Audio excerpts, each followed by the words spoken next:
Step into the paranormal with Ernie Atwell and David Seiler, brought to you by Paranormal Inc., right here on WLFE DB Radio.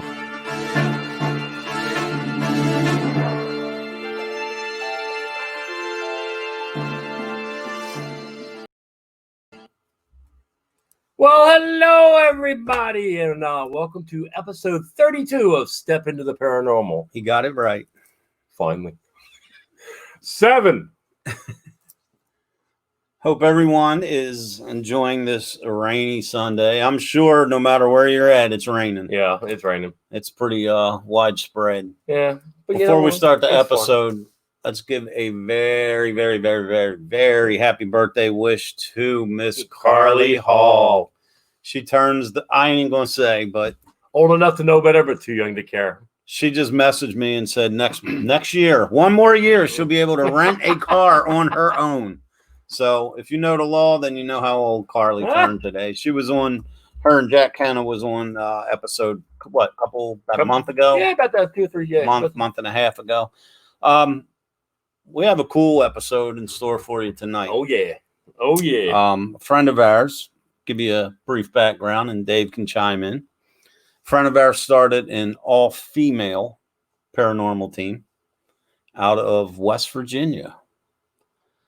And we have a lot of questions for her. And as soon as Dave stops scrolling... Sorry, I'm not scrolling with. I'm saying hello to everybody, doing my technical thing. Doing his technical I'm paying attention. It costs a lot. Without further ado, let's bring in our guest, Miss Kimberly DiPlacido. Hey guys. How you doing? Good. How are you? Did I get that pronunciation right? You did. I'm impressed. Good job.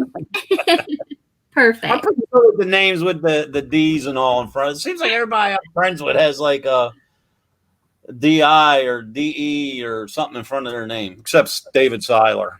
He gets the easy one. It is a crazy last name. You did perfect. What's happening on your end, Kim? Oh man, not too much. I'm excited to be here and see you guys and see everybody. I've been waiting for this. Yeah. How long ago did we arrange to have you on? It's been quite a while now, right? Oh my goodness. I'm pretty sure it was close to like 2 months ago when we planned this. Because we our show's normal, like we're already into December already, for upcoming guests. We just announce them like 2 episodes at a time to get everybody, Sure. excited. That's awesome. Definitely. So I'm going to ask you, I'm going to start right off. We're going to jump right into this, Kim. I'm going to ask you the burning question right out of the gate. Okay.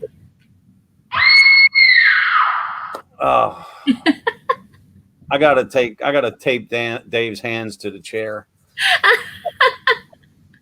Kim, I know you've been, I mean, Dave and I met you 3 years ago for the first time.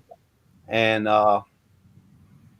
prior to that, you've been into the paranormal for a while. What occurred, or what inspired you, or what just triggered this passion that you have for the paranormal? Sure. So really, ever since I was young, we would move around a lot. My dad was in the military, so we moved quite a bit when I was younger. And I had quite a few instances where the houses that we lived in were definitely haunted. And instead of being the child that was scared, I was always just so intrigued. I never ran from that. It just made me kind of curious. And as I got older, things kind of slowed down a little bit. And I ended up moving to Florida and getting my first house out in Tampa. And lo and behold, that is when I experienced what I call the haunting of hauntings. And it intrigued me to just dig deeper into this paranormal because I was so taken back by the events that happened to me. And it followed me for years, whatever this was. And I never understood why. So I think the curiosity just got the best of me. And I was like, wow, if I can survive something like this and tell my story to others, let them know they're not crazy either. This does really happen. And, come up with a group, and maybe we can go around and help other people that are experiencing things like this. Then this is what I want to do. Now, and there you have it. let me ask you, did you had your first encounter when you moved to Florida? Oh, Or no. So, of all things, if you remember, we met at the Roundhouse at the Paracon, like you said, a few years ago. And during like my early childhood, I grew up I was born in Frederick, but I grew up in Martinsburg. And my dad used to take me down to the train station all the time, right there by the Roundhouse. We used to hit the train for the day, take a trip out to DC, all that good stuff. And every time we would go down there, because it became like a weekend event for us, it would be little things. I could sense things going on. And this is the funniest story, because back then my dad didn't believe me until he saw it one day. But we would just be taking walks up and down the tracks, and I would feel as if someone was like throwing these rocks at me, and I would turn around and nobody would be there. And this happened several times when we went to the train station. And years later, when I went on a group ghost hunt here in Martinsburg, I was traveling with a team, and they were telling stories, and they said that one of the most common things that happens is people report rocks being thrown at them when they're around the Roundhouse, and it just brought back so many memories. Like, I couldn't get over it. So it started there, because I just knew, I'm like, who's doing this? And it would just be me and my dad, and we couldn't figure it out for the life of us. And one day he saw it. So I thought that was pretty neat, that other people had that happened to be at that building outside the Roundhouse. That's where we were going to smoke, and rocks kept getting thrown from the thing across, and it would hit the wood. See, that is I can't get over that. I mean, this is when I have a very good memory. I was 5 or 6 years old when this happened. Wow. And I gotta intervene. Yeah, please. Kim's story is intriguing and authentic, but I was the one throwing rocks at you when you were smoking. I'm joking. A question from Carter.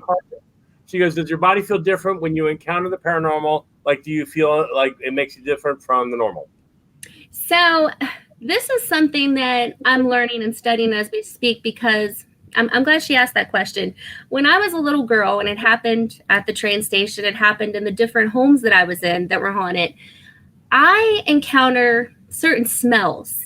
And it's not a distinct smell of any sort, but I can't even actually explain what it is or what I would compare it to. What I mean is, actually, it is more distinct. It's not like your typical. Some people say they might smell something that's burning or something that smells like rotten meat. It's not anything like that. But it is a smell that when someone's around that I get, and I do get the goosebumps. But for me, it's the smells are heightened, and I just know something's there. And apparently, it's a common thing. If you were to return back to your childhood home, Mm-hmm. or if you would say next weekend be in an event with Dave and I where we're leading an investigation, if you were to have an encounter back at home, or you would have an encounter next week with us, and it was different spirits we were dealing with, would you get that same smell, or does each one have a different? Is one like a cigar smell, or one like a perfume smell, or is it all the same smell? So it has been consistent with all being the same smell, and it's definitely not like a cigar. It's not anything typical. Like, I guess the closest thing that I would compare it to, it's not exact, kind of almost like a gasoline-ish kind of smell. Wow. And I think that's a little strange. I haven't really heard that too often, but someone told me that there's actually a name for it, and I can't remember because I just learned of this. But when their sense of smell is heightened when spirits are around them, that's supposed to mean that that's like your strong point in how you're in tune with the spirit world. So that's how I know. That's how it is for me. It's strange. I tell you what I've encountered, and I'm by no means a medium, or a lot of people tell me that I may be somewhat sensitive or whatever, but I don't see it. Okay. I don't feel anything. It has to be proven to me, so to speak. Sure. I always have to rely on evidence. Now, I did notice over the past 2 years of investigating, right before something kicks up or we detected something is there, I'll get a smell of rubbing alcohol. Wow. That's it could be completely coincidental, Sure. but for some reason, I get that, you know, like before a doctor give you a shot, he'd rub a little cotton ball of alcohol. It's not overwhelming. Yeah. It's just there. And once in a while, I get that. And then that's how, like, my senses are, you know, brought to life. Like, hey, I think something's about to happen. But it could be completely coincidental. But I've just noticed that. That's really interesting. Yeah, I feel like if we were on an investigation together, that would definitely happen for me, because it has. I mean, ever since I was young, like I said, and now it's shifted a little bit. I've noticed since I've gotten older, more towards dreams. Let's just say the night before an investigation, I will have a dream, and that dream, in a sense, will come to light because either it'll kind of play out in the investigation, or something at some point I'll be like, oh, that's what that dream meant. It's almost like they're kind of, oh, you're coming. We're going to give you a little hint that we're going to be there, and this is what you can expect. It'll be like the most vivid dream, and sometimes it'll make sense, sometimes it won't. But something always happens right before I investigate and whatnot.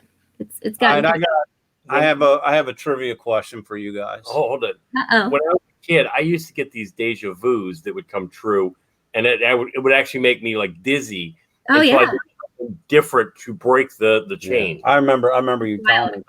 So I haven't thought about that in a while until you actually said that. I just did I just completed a chapter in my book regarding dreams and premonitions and, you know, visits and stuff like that.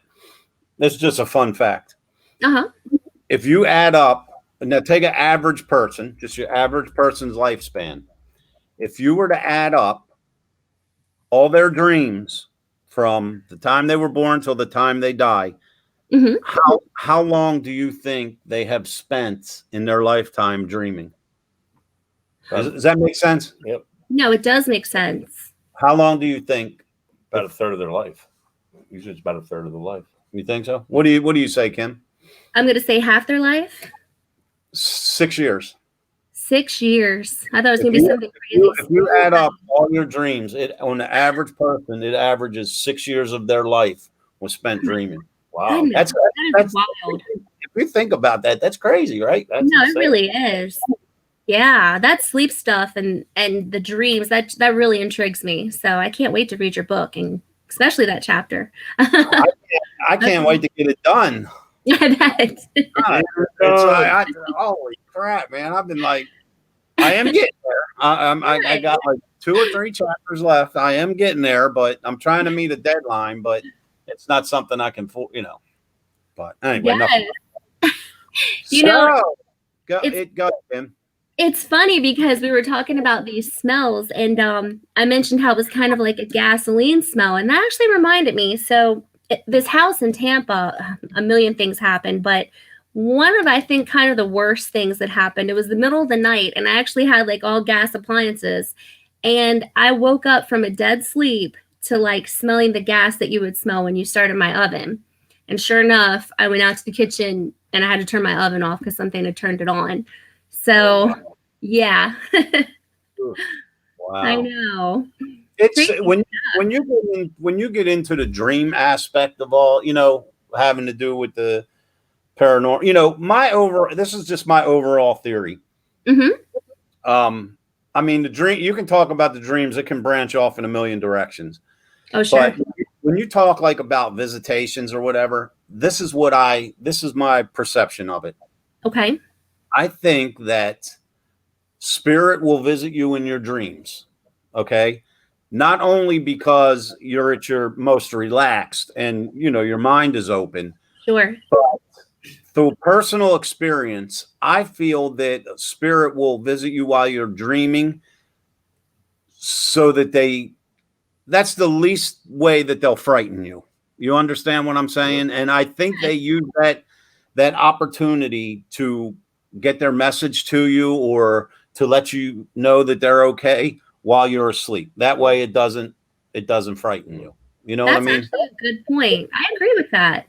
I mean, we have a question coming in from Beth. It says, I've had dreams since she was a child, just her mom did. They show her things and they need to tell somebody. When mother passed, she came to me, and when her father passed, she had the same dream. She also saw her children before they were born. does that mean she's sensitive or a link to something? Wow, that is a good question.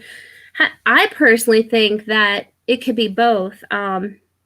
Speaking from experience, my mom, I don't know if you guys are familiar with this, but have you ever heard of being born with a veil over your face? Yes. Okay.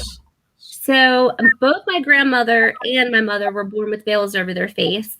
And my mom is extremely sensitive, but she has more of the psychic abilities, and she has a lot of the dreams and visits that you were referring to. So I think that could be either or. Maybe she does have a gift that she doesn't even realize, or like you said, Ernie, it's a way for them to come through to let you know that they're okay, or send a message without scaring you. That was actually a really good point. What do you think? I agree with everything you're saying, and like I said, I stand firm because of a personal experience about being visited while you're asleep, because that way it's less alarming. Now, also, you can have visions, and I also wrote about this, and I spoke with one of my very, very dear friends who's a very, very popular medium to the celebrities, about this topic. And, it's regarding how someone can see a vision of someone and that person's not yet deceased. Oh, wow. Right. So, there's a section I wrote about where someone got a visit. They thought that the person was physically there, and they were 8 hours away. So there's no possible way they could be there. So it's what's called a prophetic vision, where someone that's, getting ready to pass away, or whatever the case may be, they're able to, whether it's from God or it's finding inner peace with the person that's about to pass, that person can be seen. So, I mean, if you think about it along those lines, like with the children, like the question with she saw her children before they were born, that just may be, this could go in so many directions. That could be God. That could be God's way of assuring her, hey, absolutely, everything's going to be okay. Here you go. Now, my personal belief, I feel that our soul, or our spirit, as you will, originates somewhere before we're earthbound. And I believe that we're protected by angels before we take our human form. So, it could simply be that, it could be a guardian angel saying, hey, this is your children, and it's like a pre-premonition, so to speak.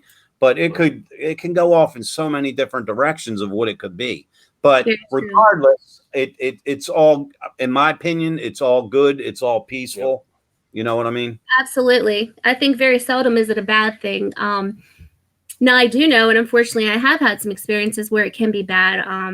But it's more if there's kind of like a more malevolent spirit attacking you. I do believe that they can attack you through your dreams, because that's also, like you said, your most vulnerable, relaxed state too.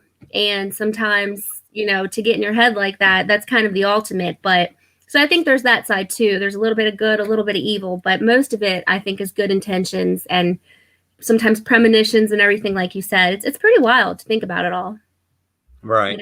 I mean, and, I remember when, a family member, actually thought someone physically came to visit them, and they weren't there. We went to the house. They were not there. And then, we find out, I guess it was a day, like 39 hours later, 39 hours after she had saw him, that he was actually killed. Oh my goodness. Like, wow. I mean, it just it boggles your mind. That's like, everyone, because everyone has different theories on everything. Yes. And, like I can use a perfect example. My friend Haley from Keystone State Paranormal. We all know and love Haley. Yep, she's where. Haley and I just have different views on everything. Mm-hmm. But when we start getting into I believe this part of it, I believe that part of it, and we keep breaking it down, we start it like the same nucleus, so to speak. So it all comes together. No matter what we think, what our differences are, what our faith beliefs are, she's more scientific and natural. I look at it from more spiritually or religiously, because that's what got me into this field. But when we chop away at the bit at the end of the conversation, we're left at the same point, like, yeah, we both agree that one that.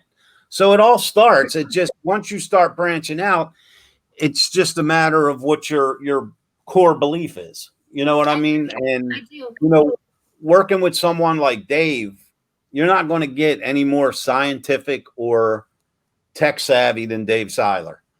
And I do believe, I believe in all the gadgets and gadgets and that to help us, prove our evidence. Sure.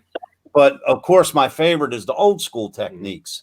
Now, Dave's a religious man as well, but he looks at things more scientifically than I do, where my belief is no matter what we're seeing, no matter what we're experiencing, no matter what we're doing, somehow it ties back to God. Yep. You know what I mean? I'm actually a lay minister with the United Methodist Church. Oh, so awesome. I look at things because I'm a network engineer from the scientific mathematical standpoint I need to prove my algorithms. Right. So it's zeros and ones. That's all I am. Right. So how do you prove that from the spiritual side? So I found a way to put the middle, which actually comes really together in our seminars, because I actually show both sides of it. And when I actually say, here's how it works, people look at it and go, that makes sense. That's awesome. Well, I mean, and you have to have that scientific side of things too, to really dig deep. And I like that. That's why you guys make such a great team. Well, thank you. I mean, some things, Dave and I are really, really big on, like everyone is, we're big on debunking everything. We've actually had a case and wound up going back to the house 2 times, I think, because we weren't satisfied with what we come up with. So we tried so hard to recreate things, before we legitimately called it paranormal. You know what I mean? And that's what makes this field and everyone in it so great. You know what I mean? And we had the one over at Haldeman Mansion that we actually were with some radio guests, and it sounded like there are these thick plaster walls that don't move, and something literally hit the wall like a train, and you actually hear it in what we're doing. It's like boom, and everybody thought that I like hit the wall with my foot trying to make it look scary and spooky. We went on another visit, and I'm like literally hitting the wall with my fist and couldn't get it to go boom that loud. Yeah, it's those walls are solid plaster. You could sit there and kick it all day. You're not, all you're going to do is hurt your foot. You're not going to, it's not like the houses today that are built in a week. Right. Where, I mean. And the energy that released while we were there literally shook the entire house. And it was like on the wall right here next to us. Oh, my goodness. All the guests in this way, except Ernie, and I almost broke his nose. Everybody's heard that story already, but a whole nother story. But yeah, I mean, it just like that, and it's like and everybody goes that way. But we recreate it because people were thinking I was trying to scare people. No, you couldn't. And there's no way to move that wall like that. Only way you get that is I don't even know how that happened. I don't know what it was. I don't either. Who knows if it was even paranormal? But whatever it was, scared the stuffings out of us. You could pick a heavy object up and heave it over your head into this wall, and it wouldn't even bounce off. Yeah. It would bounce off. So there's no possible way of kicking that wall. It's to reenact that. No, I hear you, and it's funny you bring that up because in my house in Tampa, sounds, things like that, and loud sounds. It was to the point one time where I was talking to my mom on the phone, and on my end where I was sitting downstairs in the living room. It sounded like something massive jumped on the roof of my house to the point where it actually shook the house. And my initial reaction, I'm just terrified. Like, did something crash into my house? What is this? But it was so loud that she was able to hear it on the other end of the phone. And then immediately after that, I heard what sounded like everything just crashing up in the guest bedroom. And I thought for sure, I didn't have much in there, but I had a big screen TV and some shelves and items. And I went upstairs like running, like what happened? What fell over? And I mean, there was nothing out of place. Well, you know that just blew me away. You know, amongst the 3 different types of haunts, you have a residual haunt. Who's to say it's not a residual sound or a residual type vibration? Like when we had we were live, Kim. I don't know if you saw the episode. We were live 3 or 4 episodes ago. Yeah, it's up on our Facebook. Yeah, it was a few months ago. We were live with Josh Hurd from G Crew with Nick and Chad and Johnny, and we were live with Josh, and we were just starting. Yep. And there was what to me sounded like an explosion. It sounded like somebody kicked my front door. The next floor above us, and that's terrifying. I stayed live on the air with Josh, and I was like, "Oh yeah," and went that way to go see what's going on. And there was nothing. And from where, like, our studio here is in Dave's a section of Dave's basement, and we got a window right here, and we could see, the daylight, the dark, or whatever. And it was a beautiful sunny day, so it wasn't like a weather phenomenon. Really sounded like somebody kicked my front door that loud, like somebody put their foot. Relate. Yeah. Well, Josh Josh heard it too, because we talked to Josh. Well, of course, after the show, we stayed talking to him for a while, and then we actually spoke to Josh the next day, and he actually had a camera running upstairs because I've been having phenomena. I did have my camera running. That's right. And we well, the interesting part is my cabinet doors have been opening and closing randomly, real weird. Oh yeah, I saw that video. He walked into my kitchen, checked it out, everything's closed. I had already come downstairs to get everything prepped for the show. He walked, hits record on the camera, turns right, and comes down my steps. Well, we checked back on the video. Apparently, by the time he turned and walked to hit record, all the cabinet doors open. Oh my goodness! Something's messing with you big time. Yeah. I turned my back on the kitchen, walked maybe 6 feet to my camera. 3 steps. And between that 6 feet, the cabinet doors opened, and I didn't know it. I hit record, didn't look back, and come down the steps. Yep. So when we went back, everything was open. And then you hear me on the video walking upstairs trying to, first of all, I thought literally somebody kicked in my door. I'm looking around, and my dog's cowering in the corner. I'm looking around, there's nothing. I walk into the kitchen, and you just hear me yell, "Ernie, cabinet doors are open again." I'm thinking, we got it on camera. We got it on camera. No. Nothing. That's why I put those cameras up a few days later. They're smart like that, though. Yes. They don't like to be filmed, Let me ask you this, though. Do you ever feel like when you put the cameras up that the activity gets heavier? Or does this one like to hide from the cameras all the time? This one actually, it seems like it's in the evening time, and it only seems like when I become emotional, because I'm going through some personal things that are to actually end finally after a year and a half Thursday. And excuse me, inhale and swallow at the same time does not work. So every time I get real emotional, it kicks up. Okay, well that makes sense too, because I feel like some things like to feed off of your energy and your emotions too. Absolutely. And when you're down and out, it's just like it seems like the most inopportune time, but they kind of mess with you. They do. And they can get aggravated sometimes.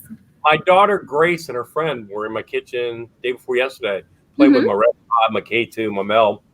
And while I was in the kitchen, nothing's going on. I walk out of the kitchen because I was getting bored, went downstairs to do laundry. They also, REM pods started going nuts on them. They came downstairs screaming. I'm like, what? They're like, it's going off. It's getting red. And I'm like, all right, let's go look. Got up there. No. So I'm like, minutes, walk out. Starts going. I'm like, did I piss you off? Yeah, you don't like me? I do. Yeah. And then to scare the little ones like that. Oh man, that's the worst. We were Dave and I spent a lot of time together. Also, we're always on the phone with all stuff arranging things, whatever. But Dave and I were speaking yesterday, and it's kind of funny. Like I was telling him, since I bought my house, I bought my house in '99, and I bought it a few months before I ever went on my first real paranormal investigation. And like two or three times throughout the year, something will happen in my house. Okay. And it's nothing major. It's nothing malicious. It's just something to let me know that it's there. Now, I noticed since Dave's had like an uptick in activity at his house, we did like a impromptu investigation. We do kind of think we figured out what it is and what's going on. It kind of de-escalated things a little bit, but now the activity in my house is ramped up. Almost like took you with them. I was just getting ready to say, it's funny because someone commented about that, saying about things attached, and you think it attached to you. It's almost like, man, I tell you, it's like every other day something is happening in my house that, I mean, logic. I mean, some things you could seem like you could explain away, but if you're there with me and know what's going on throughout the day, it scratching your head, like for example, I have like a toy museum in my basement, and I have a whole bunch of different antique and brand new and everything on display. Just it's looks like a toy store. Awesome. I have a section that is like paranormal stuff. I have a section that's antique Christmas stuff. Just variety of things. Well, the other night I was downstairs and I was watching a movie, and I'm a real neat freak. Everything has to be perfect. So movie ends, I'm getting tired. I go upstairs, I go to bed. Well, when I came down the next evening, because I work night work, I noticed my wife had put two of the toys on the shelf where the TV is. And I'm like, why is she touching the toy? It don't make sense. So I didn't think too much about it. So I got a message the other night. One of my buddies was on TV on one of the shows. They were showing a rerun. So I put it on and we're watching. And my wife goes, oh, by the way, I set your two toys by the TV. When I went downstairs, one was in the middle of the floor and one was over on the side. But the funny thing is, where they were placed on the shelf originally, they were next to each other. So one is in the middle of the floor, one's on the other. And I'm like, how is that even, nothing was disturbed when I went to bed. And my wife isn't the type that's going to, try to like pull a hoax on me or not. Cause she knows that's my job. Right. She takes that serious. How serious this is to me. You're the one that can mess with them. Yeah, I can't. I guess I'm gonna have to run a camera down there, maybe. You should. That's interesting. Can I ask, like, what kind of toys were they? Were they dolls or? No. It was. I have one separate shelf with nothing but Scooby-Doo toys. Nice. Everything I have is packaged, and two of my Scooby-Doo toys that's been on the shelf for years. Never been moved other than once a year. I clean everything and put it back. One was in the middle of the floor and one was off to the right. Now, Scooby-Doo, where are you? Now I tell you what, Kim, this is kind of odd. I mean, it's not that exciting, but it's just odd. Everyone knows, I guess about 2 weeks ago, my mother-in-law passed away. Yes. Now, when she would come to visit, she would sit in the chair in my living room, and my wife would always yell at her the next day because what my mother-in-law would do, she would have Kleenex, and she would go like this and wipe her nose. And what she would do is she would sit on beside her leg, and she would forget they're there. So in moving around and stuff, they would go into beside the cushion.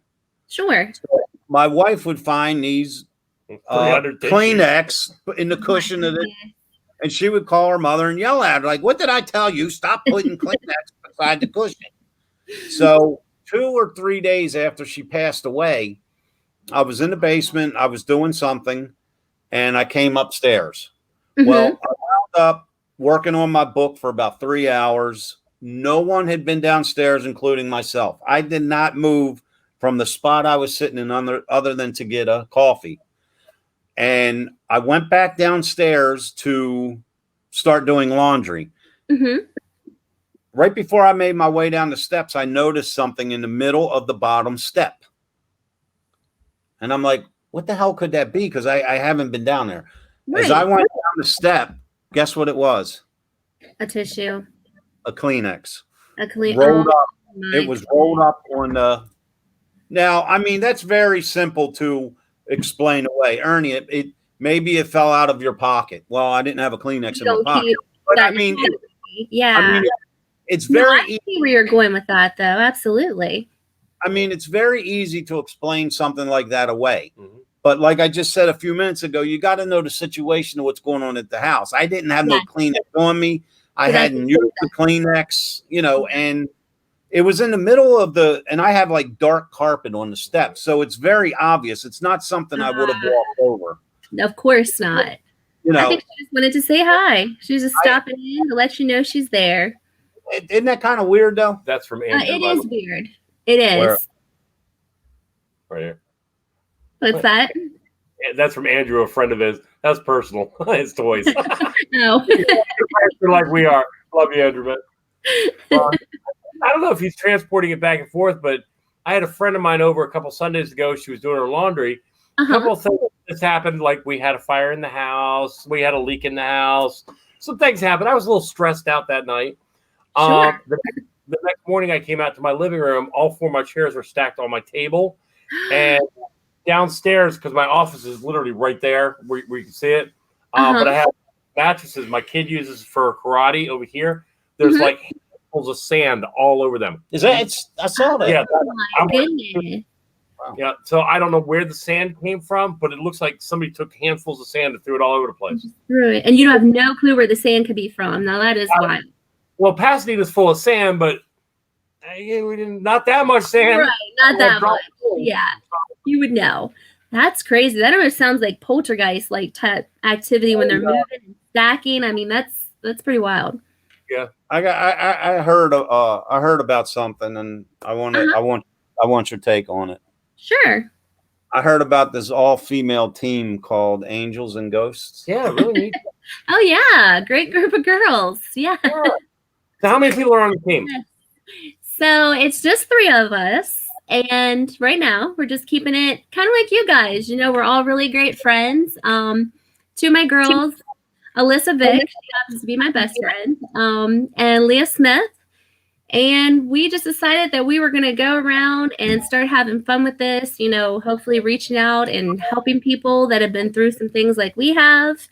We're just going to take it and see where it goes. We've been having a good time. So it's definitely, now that I can actually put my focus and attention on it, I've been in school for so long. So, and this is my true love, my true passion. So I'm just putting everything I got into this, and I'm going to let it grow and see where it goes from here. We're having a good time. I'm actually getting ready to go down to Florida to see Alyssa, and we're going to be doing some fun things and little ghost hunting. She's actually the one with the dolls I was telling you about, Ernie. So I might have some dolls for you very soon to add to your collection. Yes. Some very haunted dolls. And I'm sure she'll be more than glad to get those off her hands. We spoke about that on the phone, and did. that would be amazing. And yes, they would definitely be respected and treated properly. So if you need assistance, if you look up 30-minute challenge or 30-minute paranormal challenge on YouTube, I've never seen it. You'll see a lot of interesting things that where they go into these abandoned houses, and most of them are in Florida. Oh, I saw that. I saw that. I would love it. There's so many haunted places in Florida, so I get that. Well, definitely. They do whole communities, like literally housing communities that have been completely abandoned. Oh, nice. And they go into houses, and some of it is creepy AF. They have this one house that they're going in, and like you'll watch things suddenly start moving right in front. Doors will slam right in front of them. I saw that. Wow. A lot of that's in Florida because of all the hurricanes that have hit. People just abandon the property. I never thought about that. That's a good point. Wow. I'll have to check that out. Apparently, one property, this woman decided to literally shoot her husband in, and then everybody just literally left out of the house, the rest of the family, and she got arrested. Mm-hmm. All his property's still in there. They were showing Rolex watches, and there was so much activity in there that after like 28 minutes, the guy had to get out. Oh, wow. See, that's my place. Have some fun. I will be all about that. The creepier, the darker, like I like it. And I'm just kind of drawn to it because it's just so intriguing. But I'll have to, I'm looking for some good places to go while I'm down there. And I'm not sure if I should do this, but I was thinking the house that kind of tortured me when I lived down there, I was thinking of knocking on those people's door. I just want to know. I want to interview them so bad and just be like, have you had any activity? But I don't know if that would be, not everybody wants you to just show up to their doorstep, especially now, and then saying something like that. How do you really go about that? Oh, yeah. You know what? Hi, I used to live here years ago. Just do this, Kim. How old were you when you moved out of there? So, oh my goodness. So it's been this was back I bought the house in 2006. Mm-hmm. And we're in 2020. I'm 37 now. So I was probably like in my late 20s when I bought that house. I wasn't even like 30 yet. So it's been a while. And, but they bought the house back in 2012, 2013. And I mean, it was a brand new house too. That was the oddest thing about it. Like when I bought the house, it had just been freshly built, by a big major Mercedes company. And the people that I had bought it from, they were kind of into just flipping houses really quick. So they never actually lived in the home. So it wasn't an old house. There was no one that actually lived in it prior to me. So I think the whole thing's kind of odd. Well, what you should do, this is the way I would approach it. Sure. Just go to the house at a decent hour, not like we would if we were investigating at 3:00 in the morning. Definitely not. Knock on the door and just say, "Hey, look, my name's Kim. I was the first owner of this house. I haven't been here since I sold it. I was young, And don't bring up nothing paranormal. Absolutely not. And just, get a feel for how the conversation's going. That's a good idea. You never know. They might say, well, look, let me ask you, since you were the first owner, did you ever have anything? Right. They might ask you. That's where I'm going with this. Absolutely. I'm hoping. Yeah, that would be awesome. I appreciate that. That's a good way to go about it. So I'm curious. This one. I'm sorry. I'm reading it. Somebody had a question. Dave just blocked it out. Now I can't see. No, it's right here. That big thing right there. You gotta tell me where to look here, man. Yeah. My eyes are going. You can point there. That's the comment. But so when spirits contact, how we know what different haunt it is? Is there a way to tell? Yeah, I mean, you basically who we don't. That was Carmen. Oh, Carmen. Yeah, I mean, there's basically 3 different types of haunts. Your residual, your intelligent, and your poltergeist. Most of the times what we deal with as investigators, and you can vouch for this, Kim, we're going to deal with a lot of residual and a lot of intelligent. Right. Now, if you get direct responses to something, hey, can you move that ball? Or you're doing an EVP session, could you please tell me your name? Are you here? And you get a yes, or you hear the name Mary or whatever. That's an intelligent haunt because they're interacting with you. Where, with a residual haunt, it could have to do with the property, the land. It could have to do with an object, the material around you, basically the environment, and it's going to constantly replay itself. It doesn't know you're there. It may not know it's there. It's just an image stuck in time that you're just viewing over and over, like on a loop. You know what I mean? So I hope that answered your question. I think those are my favorite. They're so sad though. The residual, that's one of my things. I like to try to help those spirits move on because I think that's so sad. Like you said, half of them don't even realize they've passed, that they're still there.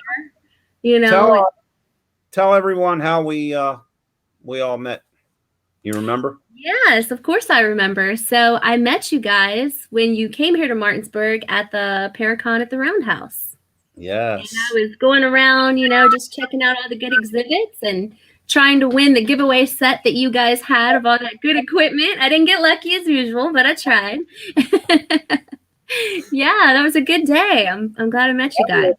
That was a 2-day event. Yeah, It was Saturday, Sunday. Yep, that was a lot of fun. I met a lot of cool people there. Like, only thing, man, they got me. Oh my goodness, was it hot? It was hot in there because they have like no air conditioning, obviously. Yeah, it was miserably hot. You're not kidding about that. That was in July, I think, like the end of July or something. There was no air movement whatsoever. It was hot, but it was fun, man. There was a lot of good people on that Paracon. Good turnout. Yeah, absolutely. That was a fun day. Yeah, Melody and Ray through. Oh yes. Yes. And they did an amazing job. That was so much fun. And oh yeah, it was just the whole crew was there. We had a good time. That's where I got my Floret because Ray didn't want it anymore. And I'm like, yes, I remember that. I remember that. Oh my goodness. That was back in like 2017, right? It's hard to believe it was that long ago. And you remember the guy that was selling the handmade Ouija boards there? Yes. I would know where. Me neither. That's not my thing, but they were beautiful. I'll give them that. They were unlike nothing I've ever seen. Well, one of my teamies, Leah, she actually bought one, and it just recently, long story short, my mom actually went into the house and she was like, she didn't even know about it. She was like, there is some kind of portal here. It is not good. Told her to get rid of that thing, and all the activity stopped. And she got it from there. And, I would never play with one ever because I know how serious they are. That's just not something I want to play with. But I almost, just to display it like she did, was like, they're so pretty. I'm so glad I didn't because, yeah. I once when I was a kid, and you know how you're doing this, and everybody's like, oh, scary. And not taking it serious. Giggling about it, and the thing would be sliding off. And that was enough. We all literally ran out we were in this place out in some woods. There was like a little shack that we all hung out in. It got there while we departed. Nope. I don't blame you. I've never really been scared of, like, I had one when I was a kid. And I remember me and my brother, he's got this mind, but my brother rigged now we were young, so my brother rigged a magnet under the table into the little thing. Oh my goodness, to mess with you. Man, no, not me. With all his friends, and we scared the living hell out of these kids. Terrible. What are you going to do tomorrow in school? And my brother would be under the table with the magnet and spelling out "die." You know what I mean? And these kids were like, that is so wrong. Me and my brother, man, when we were young, we used to, you gotta understand, man. I come from a very strict Roman Catholic family, and family and the priesthood and nunhood and everything, the whole 9 yards. And we view things as Catholics. We view things differently when it comes with spirits and possession and all that stuff. Yeah. Me and my brother, we used to rig because I moved home with my parents when I was a teenager, and my brother was, of course, and we used to rig stuff up in the house. Oh my gosh. And just scare the going to hell on we had my mother run out of the house because she thought something was going on. Oh, that's terrible. Because we were always into the whole spooky Halloween, and we had some from my mother, and me and my brother, man, we used to torture her. Your poor mom. Poor mom. But so what if you had like a I guess you could say bucket list, so to speak, of somewhere you would want to go to investigate? Where would it be? Oh, wow. That's a tough one. The Samuel Miller Mansion next month with Paranormal Inc. I'm going to be there. I'm going to do everything I can to be there. So we'll start there. That's on the top of the list. Next video up on our YouTube channel before you go. There's one. Ernie's literally calling out make that one light up, and it'll turn on. Make that one light up, turn that on, and then you go stop, and it would stop. Oh my goodness, I can't wait. I really do plan to be there. That is awesome. I definitely would love to. I definitely want to get out to Salem. I know there's a lot of good places out there. I mean, who doesn't want to visit that? And then this is a place I've been, but again, last time I was there was 2012. I actually want to go back and spend the night again at the Eastern State Penitentiary in Philly. Have you guys been there? Oh, it's amazing. I haven't either. Oh, well, that should be on the top of your all's list. I spent the night there, and it's incredible. I was in Philly in July. I didn't even think about that. Have you been to Trans-Allegheny? I'm sorry? Have you been to Trans-Allegheny Lunatic Asylum? No, I can't believe that I haven't been there yet. And I love the thought of going to an asylum. So that's definitely on my bucket list. And you can actually do overnights there this month. It is the bomb. I'm telling you what. You've got to go down where they do the lobotomies at. And there's a half wall down there. You'll see it. There's no mistaking where it's at. Uh-huh. Put your equipment on there and start asking questions down there. I have a video up of a 18-minute conversation where I figured out the person who died was not a patient. They worked in accounting, and did payroll. Oh my goodness. That's really detailed. And at the very end, I actually said, well, I hope you go in peace. And my no light pops on. And I'm like, You're expecting that. Yeah, I wasn't expecting that one. I got to get there. Kim, if you had to pick an investigation that you did or were on or whatever that comes to mind, you have like a most memorable investigation that you've been on? Yes, the Eastern State Penitentiary, without a doubt. That I had a blast, but it's one of the most, by far, active places I've ever been to, and I've been to a ton of places. And I'll tell you, ironically, it's even more active in the daytime. And they do like day tours there for like $12. Kids can go, the works. I had even more activity in the day, and I still remember the cell number and everything, but I was very attracted to a particular cell there. And this entity just kept showing up in all my pictures. I'll have to share it with you guys sometime. And it actually followed me home. But I was lucky in the sense where it was one of the nicer ones where I asked it to go, gave it the whole spiel. You're not welcome here. You need to return. That's where you need to be. And I was lucky to have it unattach itself from me, but it was pretty wild. I feel there was a reason that I was obviously drawn to that cell. It was a reason that it kept showing up in my pictures. And ever since then, I've just always wanted to go back because I thought how powerful that it followed me and just kind of reeled me in like that. And it just made me want to go back because I had so many amazing experiences there, day and night. It was great. It was great. Yes. Awesome. What about you guys? Do you have a memorable? I know you've been on tons, but what was your best one, would you say? I don't know. I don't know, man. What do you think, Dave? The one I liked the best was when I was at Trans-Allegheny, because that was when I was firstly really getting out there solidly investigating. And when I got really hard evidence of, because I put yes/no flashlights up. That's incredible. Yeah. A lot of people are like, well, I can debunk it this way, debunk it that way. But I separated them out, and I had a guy on the camera who didn't even know which way to point the camera to. Oh, my goodness. Yeah, he's like, I'm like,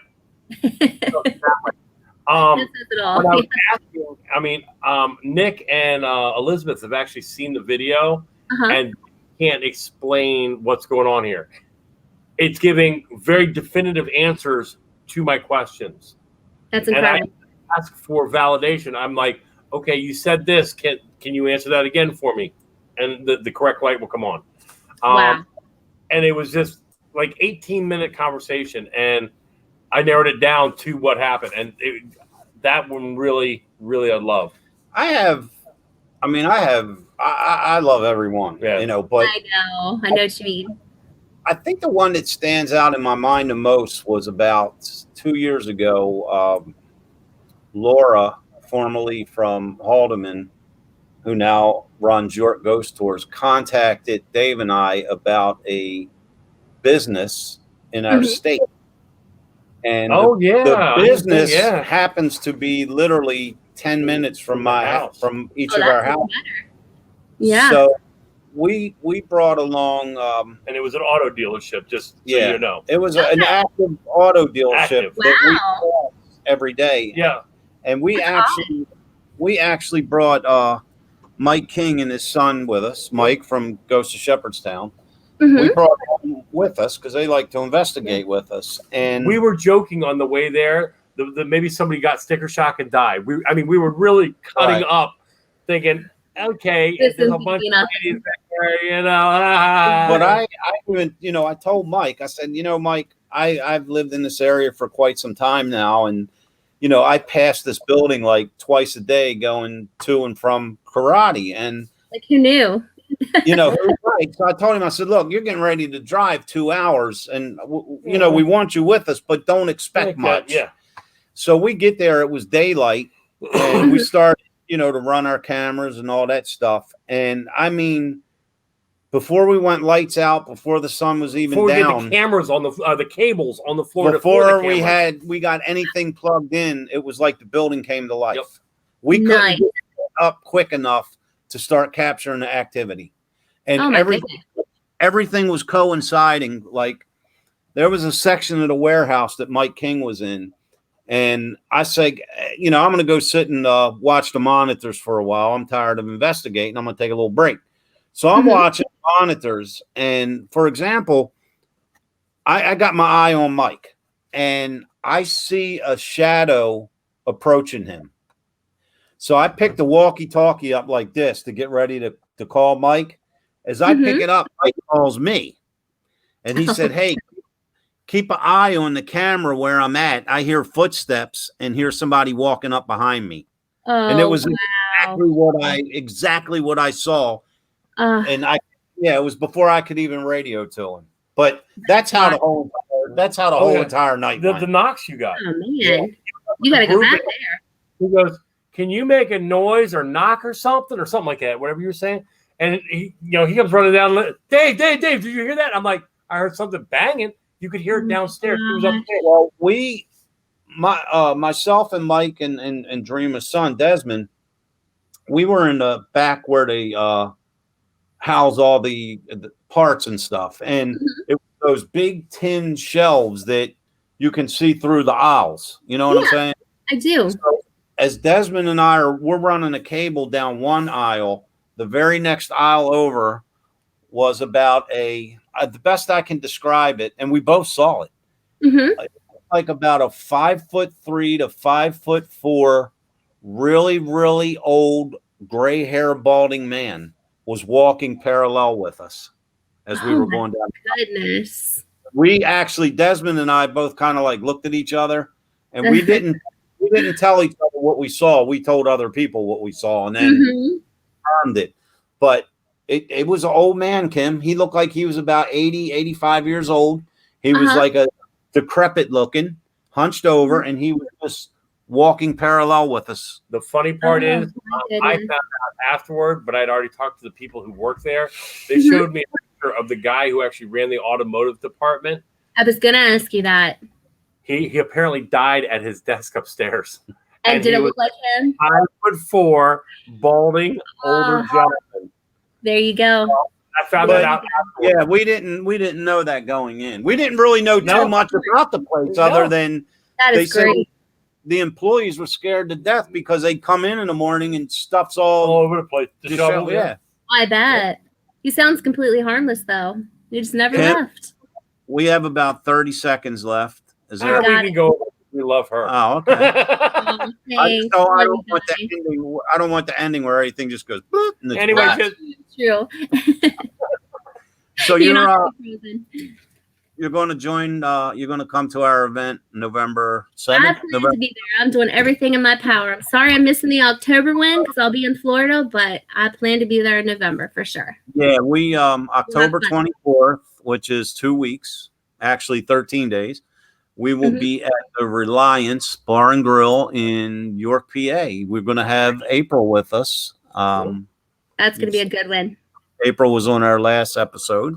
That's good. Like The fun thing about that is Dave and I know absolutely nothing about the place. Nothing at all. And we've never been there. So Nope, not even once. the people coming for the public investigation, not only is new to them, it's new to us. So you guys, yeah. whatever we come across, we'll come across together. And then, of course, on November 7th, we'll be returning to the Samuel Miller Mansion in Columbia, Pennsylvania. That place is amazing. Well, you forgot one part. She needs to tell people how to find her. No, I just didn't get to that yet. Oh. You should go first. Yes. How can people find you and your team? Angels and Yes. Ghosts. So right now I'm currently working. The website's like under construction, but we have a website for Angels and Ghosts. You can look us up on Facebook here in the next few days. It'll be all together. And otherwise you can look me up personally, Kimberly DiPlacido, and my email and all that good stuff will be up for you guys to reach me. Awesome. Yes, definitely. One thing that's been driving me crazy since Kim mentioned it. That's me. Uh-huh. Oh no, I said since Kim mentioned it. Nah, you drive me freaking crazy. Like, oh, anyway. You brought up about have we ever heard of someone that is born with a veil over their face? Oh yes. I remember, and I never thought of this until you just said that. I remember as a child, my mother telling me about someone who was born with a veil over their face. That's wild. I cannot remember for the life of me who it is, but it's somebody that we know. And now it's driving me absolutely crazy. So I have to find out who it is that I know. Please do. That's wild. Yes. That's good stuff. Yeah, a lot of people they haven't heard of that. So I'm glad that you have. And I actually have heard of that. Yeah, I that's pretty neat. I remember it was a female that we know that was born like that. But I for the life of me, man, I cannot remember who my mother said it was. And it's someone close to us. It's not like a story she heard. It's literally someone we know. But I can't remember. That's frustrating. Yeah. Apparently it runs on my mom's side too. So yeah, I remember my grandmother telling me all about it ever since I was younger. And I'm like, and she always had a gift. Lord knows my mom does. And it's just passed on down. So yeah. Good times. Wow. Awesome. Yeah, thanks for having me, guys. This was fun. Anytime. It was our pleasure. Yeah, that hour went by way too fast. It did not feel like an hour went by. So I can't wait to see you guys in November. And this is my favorite month. So I was just glad to be here in October too. I was day before Halloween, so now you know why I'm so cute. Yes. Now we know. That is awesome, though. You can have a heck of a party. I love it. He was born the day before Halloween. That's the part that's true. Oh, we think you're cute. Okay. Oh. Thank you, Kim, for spending an hour of your Sunday with us. Thank you. Oh, absolutely, guys. Thanks for having me. It was a blast. We look forward to having you back. Definitely. And get into some stuff in Florida, man. We would love to have your videos, 30-minute challenge. We would love to have you back on here. Anytime. Would love to have you back on here to talk about your Florida trip. You got it. Let's make that happen. I'd love to. We will see you next month in Columbia, Pennsylvania. Sounds good. Thank you. All right, keep in touch. We'll see you. I will. Bye, guys. All right, thank you. She is amazing. Yeah, she's awesome. Fun. Yeah. Man, that Florida. I've seen that what you were talking about. Check those out. If you guys are bored, look on YouTube, 30-minute paranormal challenge. I watched one the other night. It was actually on one of the paranormal shows. You know what I mean? Right. And wanted to say, you know how, like caught on camera, one of those type shows. And the one segment that was on, I guess, for 15 minutes was about the guy that does it. Yep, he went into the house. And I mean, this place went crazy on him. Yes. And he made it barely, but they said he's never been back. Like he ran out. There's one show that I can't explain it today because there's this like really high vaulted ceiling and they're down in the bottom and they keep hearing these noises and there's a stairway that goes up over here, but the chandelier's hanging like out in the middle. All of a sudden it starts. He walks in, hears the noise, turns around and looks, and the chandelier is just swinging. Wow. So I'm like, those things are wild. I do. I seen that. It's like, wow. So, all right, guys, well, it's about that time. So, just want to say, love you guys, and up real quick. Yep. 2 weeks. Our next episode, we will have Bill and Chris Reap from Reap Investigations. 2 weeks after that, out of New Jersey, our good friend Anna. So Anna will be with us. Anna is a medium, a paranormal investigator. She also owns a candle shop. Nice. And she was posting today some of the stuff that she's selling, and it's pretty cool, man. She's got a I forget the exact name of the candle shop. Forgive me, Anna. But she does advertising on Instagram as well as Facebook, and it's really cool stuff. Awesome. She's always at the Gettysburg Bash with us. Yes. Looking forward to Gettysburg Bash 2021. Yeah. And a big happy anniversary to Pam and Steve Barry. Yep. Sorry we couldn't be there today for the revals. Yeah, the revals, but hope we saw the photos. Everyone was up there, and yeah, it looks like you guys had a lot of fun. And Pam and Steve, we love you guys so much. Yep. You're such an asset, not only to us personally, for being in our life and being such dear friends, but to the paranormal community. Yeah, we love you guys. We love all you guys, and hope you can come back in 2 weeks and same bat time. Do this same all bat channel again. Remember, we still have just a few tickets left for October 24th. Yes, York Ghost at the Reliance. What is it? YorkGhostTours.com. And there's a few left. Grab them while you can. November 7th at Samuel Miller Mansion. And October 24th at the Reliance. Yeah, so either go to YorkGhostTours.com, or if you want to come see us in Columbia and investigate with us and with Kim, you can go to Ghost Tours on Locust and get your tickets there. There you go. We love you guys. Thank you for staying with us, and we will see you in 2 weeks. You've been listening to Step into the Paranormal with Ernie Atwell and David Seiler. Thank you for listening, and listen in next week for another topic and more great guests right here on WLFE DB Radio Network.